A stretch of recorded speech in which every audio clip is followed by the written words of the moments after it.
सभी को हमारा नमस्कार। हमारा आज का टाइटल है भारतीय क्रिकेट खिलाड़ी सचिन तेंदुलकर के जीवन का सफर। सचिन तेंदुलकर। दोस्तों, भारत में क्रिकेट को एक खेल ही नहीं बल्कि एक धर्म का दर्जा दिया गया है और उस धर्म में सचिन भगवान की तरह पूजे जाते हैं। दोस्तों, सचिन वह क्रिकेटर है जिसने भारतीय क्रिकेट को एक नई ऊंचाई दी और क्रिकेट के खेल को घर घर तक पहुंचा दिया। एक समय तो ऐसा था कि सचिन के आउट होते ही आधा भारत टीवी बंद कर देता था और क्रिकेट में सचिन को भगवान का दर्जा देना शायद इसलिए भी सही है क्योंकि अगर रिकॉर्ड की बात करें तो सचिन के आसपास भी कोई नहीं भटकता। सचिन हर रिकॉर्ड में सबसे आगे है। एक बार तो सचिन तेंदुलकर की तारीफ में एक ऑस्ट्रेलियन प्रशंसक ने कहा कि अपराध तब करो जब सचिन बैटिंग कर रहा हो क्योंकि भगवान भी उस समय उनकी बैटिंग देखने में व्यस्त होते हैं। सचिन भारत के सर्वोच्च नागरिक सम्मान भारत रत्न से सम्मानित होने वाले पहले खिलाड़ी हैं। इसके अलावा उन्हें राजीव गांधी खेल रत्न पुरस्कार से भी सम्मानित किया जा चुका है। सचिन एक अच्छे खिलाड़ी होने के साथ साथ एक अच्छे इंसान भी हैं। वह हर साल 200 बच्चों के पालन पोषण की जिम्मेदारी के लिए अपनालय नाम की एक गैर सरकारी संगठन भी चलाते हैं। दोस्तों, आइए बिना आपका समय खराब किए हम सचिन तेंदुलकर के बचपन से लेकर क्रिकेट में उनकी अद्भुत सफलता तक के सफर को शुरू से जानते हैं। सचिन तेंदुलकर की जीवनी। साथियों, सबसे पहले हमारी तरफ से आने वाले 24 अप्रैल 2023 को सचिन जी के जन्मदिन पर उनको बहुत बहुत बधाइयाँ। सचिन रमेश तेंदुलकर का जन्म 24 अप्रैल 1973 को राजापुर के एक मिडिल क्लास मराठी फैमिली में हुआ था। उनके पिता का नाम रमेश तेंदुलकर था, जो एक लेखक और प्रोफेसर थे, और उनकी मां का नाम रजनी तेंदुलकर था, जो एक इंश्योरेंस कंपनी में काम करती थी। यह बहुत कम लोग जानते होंगे कि सचिन तेंदुलकर अपने पिता रमेश तेंदुलकर की दूसरी पत्नी के पुत्र हैं। रमेश तेंदुलकर की पहली पत्नी से 3 संतानें हुई, अजीत, नितिन और सविता, जो कि तीनों सचिन से बड़े हैं।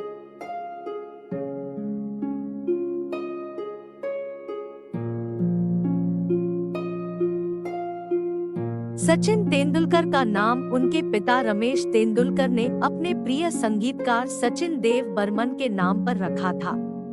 सचिन को क्रिकेट का शौक बचपन से ही है, लेकिन शुरू से ही वह बहुत ही शरारती बच्चों में गिने जाते थे, जिसकी वजह से अक्सर स्कूल के बच्चों के साथ उनका झगड़ा होता रहता था। सचिन की शरारती को कम करने के लिए उनके बड़े भाई अजीत ने उन्हें 1984 में क्रिकेट एकेडमी ज्वाइन कराने का सोचा और रमाकांत आचरेकर के पास लेकर गए।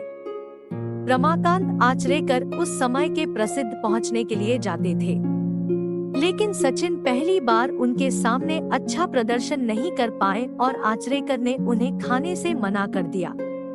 लेकिन बड़े भाई अजीत के रिक्वेस्ट पर रमाकांत आचरेकर ने फिर से एक बार सचिन का मैच देखा, लेकिन इस बार इस सचिन को एक पेड़ के पीछे से छुप कर देख रहे थे और तब सचिन ने बहुत अच्छा मैच खेला था, जिससे उन्हें पता चल गया कि सचिन केवल हमारे सामने खेलने में असहज महसूस कर रहे हैं, और फिर उन्होंने सचिन को अपने अकेडमी में ले लिया और क्रिकेट सीखना शुरू कर दिया।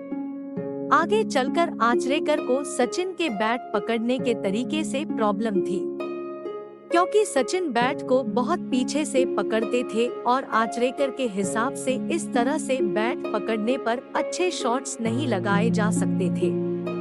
इसीलिए उन्होंने सचिन को बैट को थोड़ा ऊपर पकड़कर खेलने का सलाह दिया, लेकिन इस बदलाव से सचिन कंफर्टेबल नहीं फील कर रहे थे और इसीलिए उन्होंने आचरेकर से रिक्वेस्ट किया कि उन्हें नीचे बैट पकड़कर ही खेलने दे, दरअसल बचपन में सचिन अपने बड़े भाई के बैट से खेलते थे और उनके छोटे छोटे हाथों से बड़ी बैट को पकड़ने में बहुत दिक्कत होती थी और वह उस बैट को संभालने के लिए बहुत नीचे से पकड़ते थे। वहीं से उन्हें बैट को नीचे पकड़ने की आदत हो गई। आचरेकर तेंदुलकर की प्रतिभा से बहुत ही प्रभावित थे और इसीलिए उन्होंने सचिन को श्रद्धा आश्रम विद्या मंदिर में पढ़ाई के लिए शिफ्ट होने के लिए कहा, क्योंकि वहां पर क्रिकेट की बहुत अच्छी टीम थी और उन्होंने देखा था कि सचिन को अगर एक अच्छा माहौल मिले तो वह कुछ भी कर सकते हैं। तेंदुलकर ने भी अपने कोच के कहने पर उस स्कूल में एडमिशन ले लिया। 13 सिक्के की कहानी। सचिन श्रद्धा आश्रम विद्या मंदिर में एक प्रोफेशनल टीम के साथ क्रिकेट खेलने लगे। वह वहां पढ़ाई के साथ साथ शिवाजी पार्क में रोज सुबह शाम आचरेकर की देखरेख में प्रैक्टिस करते थे। सचिन को प्रैक्टिस कराते समय स्टंप पर एक सिक्का रख देते थे और दूसरे खिलाड़ियों को कहते थे कि वह सचिन को बॉलिंग करे, जो खिलाड़ी सचिन को आउट कर देगा सिक्का उसका। अगर सचिन को कोई भी खिलाड़ी आउट ना कर सका तो सिक्का सचिन का होता था। सचिन के पास आज भी उनमें से 13 सिक्के हैं।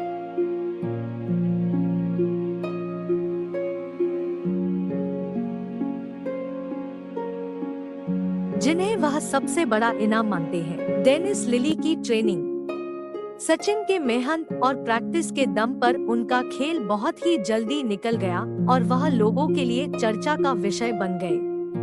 उन्होंने अपनी स्कूल टीम की तरफ से मैच खेलने के साथ ही साथ मुंबई के प्रमुख लोगों से भी खेलना शुरू कर दिया। शुरू में सचिन को बॉलिंग का बहुत शौक था, जिसकी वजह से 1887 में वे 14 साल की उम्र में बॉलिंग सीखने के लिए मद्रास के MRF पेस फाउंडेशन गए, जहां ऑस्ट्रेलिया के तेज गेंदबाज डेनिस लिली ट्रेनिंग देते थे। लेकिन उन्होंने सचिन को बैटिंग सीखने का सुझाव दिया, क्योंकि वह बैटिंग में अच्छा परफॉर्मेंस कर रहे थे और फिर सचिन ने भी उनकी बात मान ली और फिर अपनी बैटिंग की तरफ ज्यादा ध्यान देने लगे। इनाम नहीं मिला, जिससे वह बहुत दुखी हुए। दोस्तों, बता दूं कि लिली ने जिन खिलाड़ियों को तेज गेंदबाज बनने से मना किया उसमें सौरव गांगुली भी शामिल थे। कुछ महीनों के बाद बेस्ट जूनियर क्रिकेट अवार्ड मिलने वाला था, जिसमें 14 साल के सचिन की बड़ी दावेदारी मानी जा रही थी, लेकिन उन्हें इनाम नहीं मिला, जिससे वह बहुत दुखी हुए।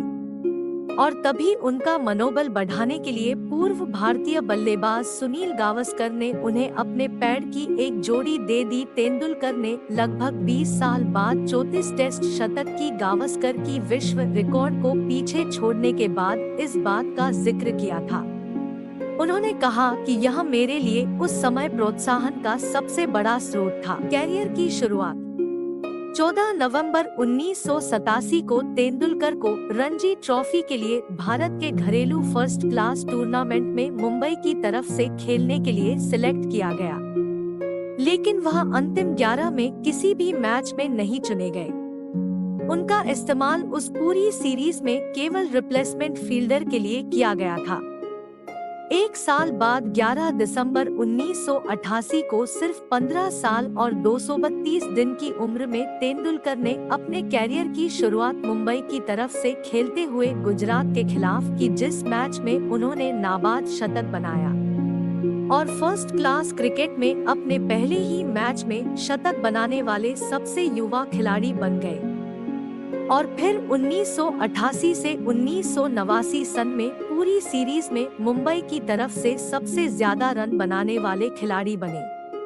उसके बाद भी उनकी शानदार परफॉर्म जारी रही और उन्होंने दिल्ली के खिलाफ ईरानी ट्रॉफी में भी नाबाद शतक बनाया। उस समय विशेष भारत के लिए खेल रहे थे। उनका यह रिकॉर्ड आज तक कोई नहीं तोड़ पाया है। सचिन तेंदुलकर ने रणजी, दलीप और ईरानी ट्रॉफी में अपने पहले ही मैच में शतक जमाया था और ऐसा करने वाले भारत के एकमात्र बल्लेबाज हैं। उनका यह रिकॉर्ड आज तक कोई नहीं तोड़ पाया है। सचिन के जादुई खेल को देखते हुए सिर्फ 16 साल की उम्र में उनका सिलेक्शन भारतीय अंतर्राष्ट्रीय क्रिकेट टीम में किया गया। अंतर्राष्ट्रीय क्रिकेट में उनके सिलेक्शन का श्रेय राज सिंह डूंगरपुर को दिया जाता है, जो कि उस समय के सिलेक्टर थे। पाकिस्तान के खिलाफ तेंदुलकर नवंबर 1989 में सिर्फ 16 साल और 205 दिनों की उम्र में कराची में पाकिस्तान के खिलाफ अपने टेस्ट कैरियर की शुरुआत की। इससे पहले भी भारतीय चयन समिति ने वेस्ट इंडीज के दौरे के लिए सचिन के सिलेक्शन की इच्छा जताई थी, लेकिन वह नहीं चाहते थे कि सचिन को इतनी जल्दी वेस्ट इंडीज के तेज गेंदबाजों का सामना करना पड़े, और इसीलिए उन्होंने सचिन को थोड़ा और समय दे दिया था। कराची में सचिन ने इंडिया क्रिकेट टीम की तरफ से पाकिस्तान के खिलाफ पहला मैच खेलते हुए 15 रन बनाए। इसी सीरीज के एक मैच में सचिन के नाक पर गेंद लग गई थी, जिसकी वजह से उनकी नाक से खून आ गया, लेकिन फिर भी वह रुके नहीं और पूरा मैच खेला। उस मैच में उन्होंने 54 रन बनाए थे। सचिन ने 1992 से 1993 में अपना पहला घरेलू टेस्ट मैच इंग्लैंड के खिलाफ भारत में खेला, जो उनका टेस्ट कैरियर का 22वां टेस्ट मैच था। इसके बाद ऑस्ट्रेलिया और दक्षिण अफ्रीका के टेस्ट मुकाबलों में भी सचिन का प्रदर्शन बहुत ही जबरदस्त रहा और उन्होंने कई टेस्ट शतक भी जड़े। हालांकि सचिन को एक दिवसीय मैच में अपना पहला शतक लगाने के लिए 79 मैचों का इंतजार करना पड़ा था, लेकिन एक बार ले में आने के बाद सचिन ने कभी भी पीछे मुड़कर नहीं देखा और अपने जादुई बल्लेबाजी से क्रिकेट जगत के सभी रिकॉर्ड को तोड़ दिया। 100 शतक बनाने का विश्व रिकॉर्ड। सचिन एकमात्र खिलाड़ी हैं जिनके खाते में अंतर्राष्ट्रीय क्रिकेट कैरियर में 100 शतक बनाने का विश्व रिकॉर्ड है। उन्होंने रिकॉर्ड 51 शतक टेस्ट क्रिकेट में, 49 शतक वनडे इंटरनेशनल क्रिकेट में बनाए हैं। एक दिवसीय अंतर्राष्ट्रीय क्रिकेट इतिहास में दोहरा शतक जड़ने वाले पहले खिलाड़ी हैं। साथ ही साथ सचिन सबसे ज्यादा वनडे इंटरनेशनल क्रिकेट मैच खेलने वाले भी खिलाड़ी हैं। उन्होंने कुल 463 वनडे खेले हैं। बहुत सारे पुरस्कार। 1. सचिन को क्रिकेट में उनकी अद्भुत योगदान के लिए उन्हें बहुत सारे पुरस्कारों से भी सम्मानित किया जा चुका है। 2. 1997 से 1998 में उन्हें खेल जगत के सर्वोच्च पुरस्कार राजीव गांधी खेल रत्न से सम्मानित किया गया। 3. उसके बाद 1999 में उन्हें पद्मश्री और 2008 में उन्हें पद्म विभूषण से भी सम्मानित किया जा चुका है। 4. 2013 में भारतीय डाक विभाग ने उनके नाम का डाक टिकट जारी किया। इस सम्मान से सम्मानित होने वाले वह एकमात्र क्रिकेटर है। 5. 2014 में सचिन को भारत के सर्वोच्च नागरिक सम्मान भारत रत्न से भी सम्मानित किया गया। भारत रत्न से सम्मानित होने वाले पहले खिलाड़ी है। संन्यास की घोषणा। वनडे क्रिकेट में बल्लेबाजी के लगभग सभी रिकॉर्ड अपने नाम करने के बाद 23 दिसंबर 2012 को सचिन ने वनडे क्रिकेट से संन्यास की घोषणा कर दी और 16 नवंबर 2013 को अपने घरेलू मैच वानखेड़े स्टेडियम में उन्होंने अपना अंतिम टेस्ट मैच खेला। इस टेस्ट मैच को जीतकर भारतीय टीम ने उन्हें भावपूर्ण विदाई दी। सचिन की पर्सनल लाइफ। अगर सचिन की पर्सनल लाइफ की बात करें तो 1995 में उन्होंने अंजलि तेंदुलकर से शादी की। उनके 2 बच्चे भी हैं, जिनका नाम सारा और अर्जुन है। सचिन अपने शाम और सरल स्वभाव के लिए विश्व भर में प्रसिद्ध है। गुस्से में आकर भी कोई टिप्पणी करने की बजाय किसी टिप्पणी का जवाब अपने बल्ले से देने में विश्वास रखते थे। दोस्तों, सचिन ने क्रिकेट में भगवान का दर्जा अपनी मेहनत, अपनी कोशिश, अपनी लगन से हासिल किया। उन्होंने क्रिकेट को इस तरह खेला कि वह सिर्फ एक प्रेरणा बन गया। साथियों, आपने हमारे इस वीडियो के माध्यम से जाना भारतीय क्रिकेट खिलाड़ी सचिन तेंदुलकर के बारे में। ऐसी ही जानकारी प्राप्त करने के लिए प्लीज हमारे चैनल गर्वित एजुकेशन को सब्सक्राइब करें और हमारे वीडियो को लाइक करें व ज्यादा से ज्यादा शेयर करें और सुझाव हेतु प्लीज कमेंट करें। धन्यवाद।